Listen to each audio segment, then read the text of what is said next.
bagaimana kemudian Pak Yudi Latif melihat untuk mewujudkan keadilan dan juga kesejahteraan yang berkesinambungan? Kalau tadi sudah disampaikan oleh Gus Muhaimin, mungkin ada gagasan-gagasan yang mungkin perlu disempurnakan ke depannya. Pak Yudi, silakan.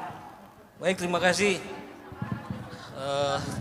Tuan-tuan dan puan-puan yang terhormat, Assalamualaikum warahmatullahi wabarakatuh.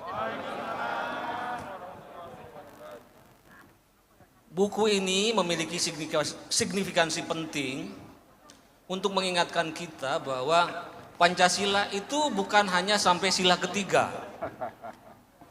Tapi Pancasila itu kan mestinya sampai sila ke-5. Selama ini kalau kita perhatikan wacana publik, apa yang harus utamakan tentang Pancasila itu soal toleransi, soal moderasi, soal Bhinneka Tunggal Ika. Itu sebenarnya baru menyasar sampai sila ketiga. Itu penting karena sila 1, 2, 3 itu memberi semacam bantalan nilai. Gitu. Tapi nilai ini memerlukan tata kelola politik dan memerlukan tata kelola ekonomi yang mengarah kepada keadilan dan kemakmuran. Gitu. Nah, oleh karena itu buku ini menjadi penting untuk membuat wacana Pancasila itu tidak berhenti di sila ketiga, tapi harus sampai sila ke-5. Ibaratnya kalau NU itu, kalau sholat itu kan kita ini selama ini sudah takbiratul ihram, sudah ruku, sudah sujud, tapi kita ini gak pernah uluk salam ke kanan ke kiri gitu. Ya. Tidak pernah berbagi kesejahteraan ke kanan dan ke kiri. Akhirnya sholat kita gak selesai-selesai. Gak selesai-selesai sholatnya. Nah, dan Pancasila itu kan dimulai dari sila-sila yang abstrak, ketuhanan, kemanusiaan, persatuan, tapi diakhiri dengan sila-sila konkret, kerakyatan dan terutama kesejahteraan gitu. Nah, masalahnya kalau kita gagal menjawab hal-hal yang konkret, itu orang akan semakin tergantung pada hal yang abstrak. Itulah sebabnya kenapa katanya di kita kalau pakai Richard Dawkins, outgrowing God gitu. Jadi kita sangat terobsesi dengan hal yang sangat abstrak karena hal yang konkret tidak pernah kita selesaikan urusannya.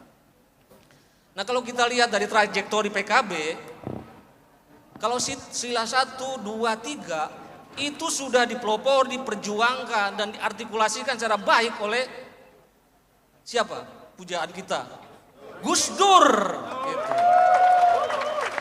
Gus Dur sudah menjadi person yang sangat merepresentasikan gagasan ketuhanan yang inklusif, kemanusiaan yang inklusif, kebangsaan yang inklusif.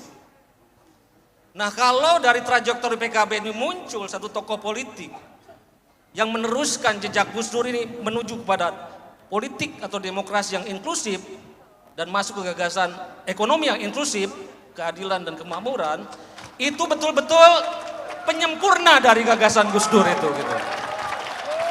Nah, dalam hal ini saya berharap dengan keluarnya buku ini akan memberi motivasi buat Gus Muhaimin sendiri supaya betul-betul ini bukan hanya sekedar formalitas gitu, tapi harus jadi platform PKB dan bahkan jadi platform pergerakan politik Indonesia baru gitu. Dan saya senang ya, mesin politik 2024 itu mulai terasa hangatnya di DOM ini. Dan mesin politik itu dihangatkan oleh visi, ide, bukannya semata-mata gizi gitu. Ya, jadi mulai hangatkan mesin politik dengan visi, dengan ide, bukan hanya menebar gizi ke kanan dan ke kiri. Saya kira itu. Terima kasih, itu saja. Terima kasih Bang Yudi Latif, padahal waktunya agak panjang, tapi karena udah banyak mungkin di pengantar jadi pendek aja.